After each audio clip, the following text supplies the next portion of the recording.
Wrestling is kind of a funny business. It's sports, but it's not sports. It's theater, but they smack each other with chairs. And with this strange business comes an odd set of rules for what happens when you break the rules.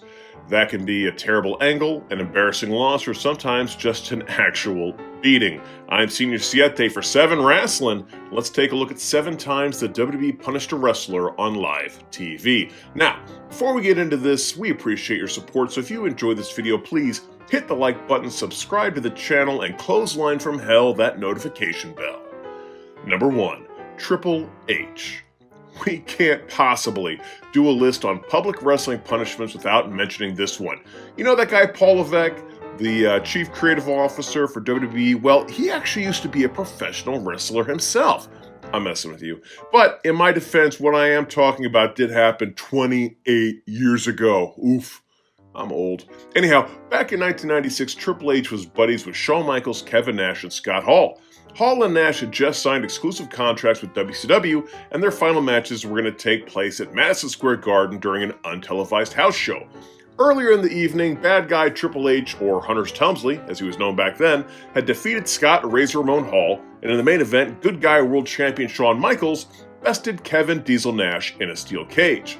But once the main event was over, Triple H and Hall came down to the ring, and instead of brawling, the 4 friends hugged it out in the center of the ring and posed for the crowd. Now, you see this kind of thing a lot today, but back then it was very rare to see the curtain drawn back to such a degree. Good guys didn't buddy up with bad guys in the ring. A lot has been written about this moment, with Michaels saying that Vince McMahon had given his blessing to the curtain call, but after the fact, a lot of the old school guys were upset, so somebody needed to be punished. Hall and Nash were on their way out the door, so they were safe. Michaels was the company's biggest star, so he couldn't be punished. So Triple H took the brunt of it, losing match after match on television and going from a rising star to a bit of a punching bag. Most notably, Hunter had been slated to win that summer's King of the Ring tournament, which surely would have led to a sustained push up the card, but instead he lost in the first round to Jake the Snake Roberts.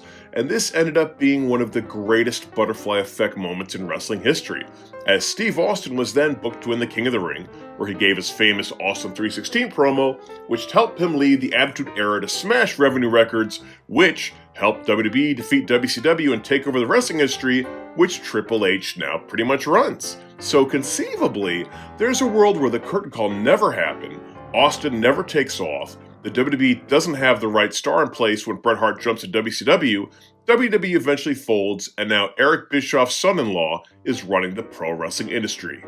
Weird. Number 2, Perry Saturn.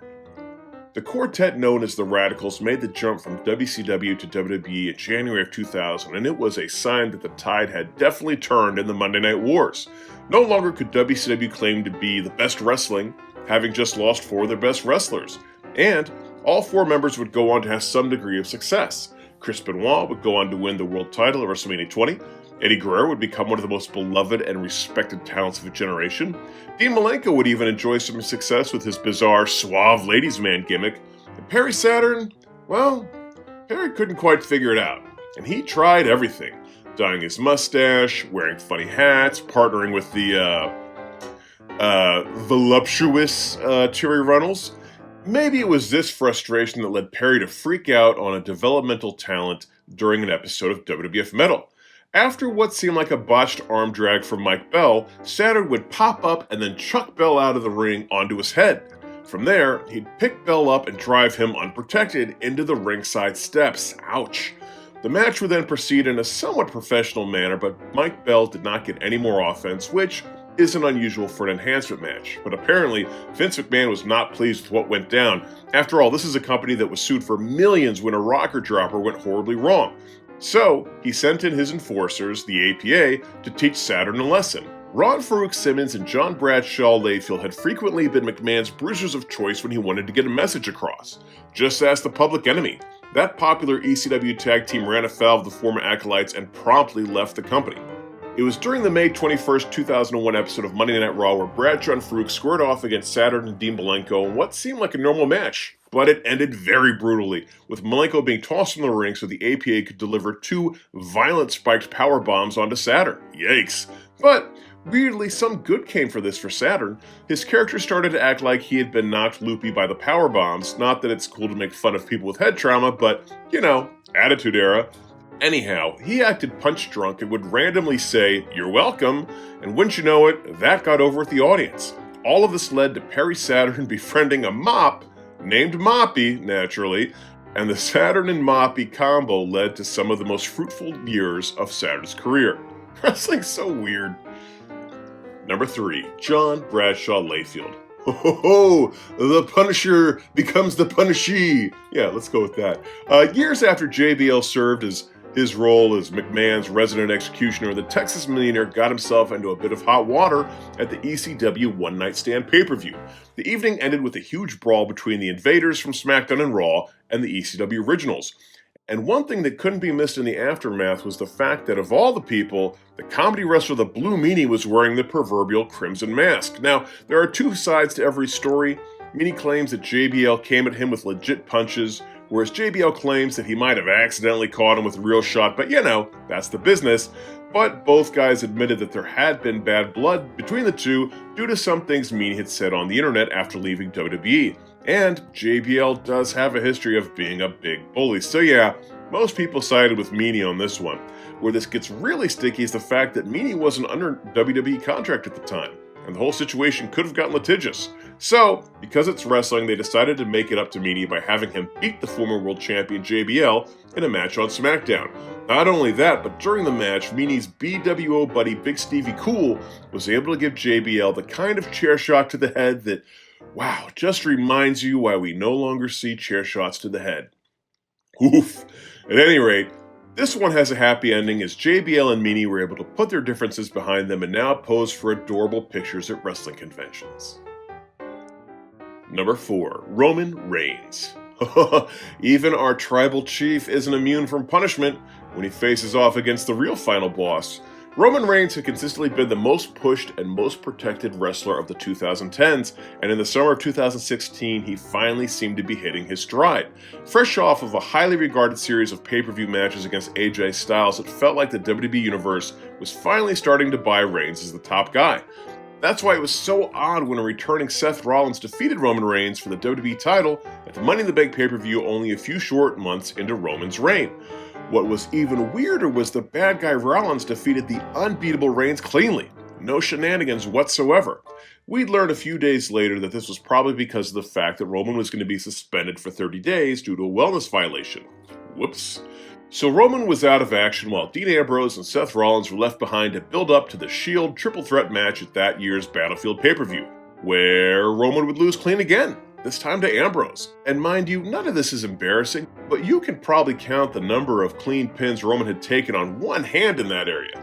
Then it happened again, with Roman Reigns losing cleanly on an episode of Monday Night Raw to Finn Balor. Then, his SummerSlam US title match against Rusev never happened. It just evolved into a brawl and the bout never took place. The final indignity would see Roman getting drafted in the second round at that year's draft.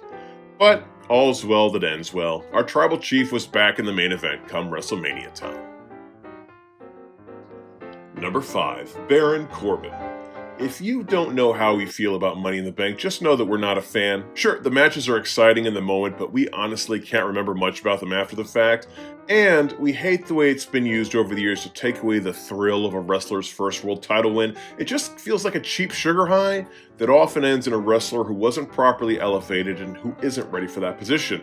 But what's worse is what happens to the wrestlers who win the briefcase and then fail to cash in. God help those poor suckers. Such was the case with Baron Corbin when his Money in the Bank cash-in ended embarrassingly on the August 1st, 2017 episode of SmackDown when John Cena's interference allowed Corbin to get rolled up and pinned by then-champion Jinder Mahal. What a waste! All to build to a SummerSlam opener where Cena would squash Corbin like a bug. But apparently there was more to it than that.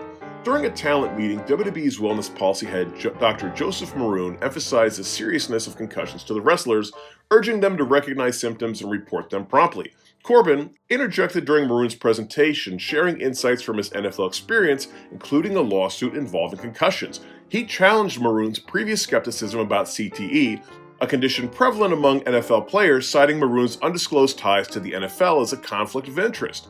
Despite the exchange being described as awkward, some wrestlers admired Corbin's advocacy for their well-being against perceived corporate interests, though others felt it was inappropriate for the setting, suggesting a private dialogue with Maroon might have been more effective.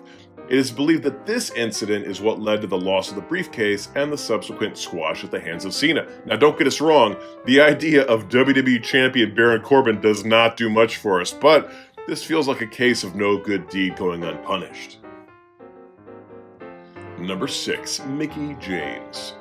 When today's announcers talk about the women who helped pave the way for the women's evolution is a registered trademark of Stephanie Mann Incorporated, they definitely talk about Trish Stratus and Lita. You hear them mention Alundra Blaze or maybe Bull Nakano, but you don't often hear them talk about Mickie James, which is a crime because aside from being a very talented in-ring competitor, she was one of the first women to have a gimmick that was something other than sexy, sexy lady. I mean, don't get me wrong, she's very much a sexy, sexy lady, but she also had an amazing crazed stalker gimmick. In fact, it was so beloved by the fans that she was cheered over the good guy Trish Stratus when the two clashed at WrestleMania 21. So, in 2009, it was rather disheartening for Mickie James fans when she would enter into the famous Piggy James angle. That's, of course, where Michelle McCool and Layla L, collectively known as Laycool, would berate Mickie James on a weekly basis because of her weight. Yeah, this Mickie James, the one pictured right here, constantly being told that she's fat. Don't get us wrong, bad people say mean things to good people to let us know who to root for in our little morality plays, but this felt different. And no matter what we think of it, Mickie herself certainly thought it was a punishment. Later on, she'd say, "I think somebody thought I was fat and thought it was funny. They thought I gained a few pounds. They had no idea what I was going through personally. They thought they had an idea of something else that was that, whatever it was, and it was a let's humble her, let's kind of devalue her a little bit, and then let's cut her loose because she thinks too highly of herself," or whatever the case may be. So, over the course of a few months, Michelle McCool would sing Old MacDonald while Mickey's face was superimposed over a pig. James would be force-fed a cake and have her face plunged into a punch bowl, and Layla L would dress like this. James would get a bit of redemption on her tormentors, winning the women's title at the Royal Rumble, but she dropped the belt back a few weeks later and was fired from the company shortly afterwards. E-I-E-I-O. Number 7. Rob Van Dam. Nobody had quite a run like 2006 Rob Van Dam. After winning the Money in the Bank briefcase at that year's WrestleMania, Van Dam called his shot by challenging John Cena to a WWE title match at that year's ECW One Night Stand pay-per-view. In front of a wildly enthusiastic crowd at the Hammerstein Ballroom, Van Dam bested Cena with a little help from Edge and claimed his first and only WWE Championship. This was around the time WWE decided to relaunch ECW as a third brand, so on the debut episode of the new show, Van Dam was presented with the ECW Championship as well, making him the only person to hold the WWE and ECW titles at the same time. Then things get a little funny. The July 3rd, 2006 episode of Monday Night Raw is being promoted with a triple threat tag match where John Cena, Edge, and Rob Van Dam would all team up with a dream partner. All of this was billed to a triple threat title match between the trio, but for reasons, they instead had to do the title match that night, which sucks because who doesn't love dream mystery partners? At any rate, Edge would pick up the win and end Van Dam's title run. And then the very next night on ECW, Van Dam would drop his ECW title to notable ECW wrestler, The Big Show. Oof, what happened? Well, in the days before Raw, Van Dam and his buddy Sabu had been pulled over for speeding and some not-so-legal drugs had been found in their car. So, Van Dam had earned himself a 30-day vacation at the price of both of his championships. Championships that he would never see again. Well, there's our list. If we forget any other times the WWE punished a wrestler on live TV, if so, please leave them in the comments section below. Also, like this video, subscribe to the channel, and drop that notification bell.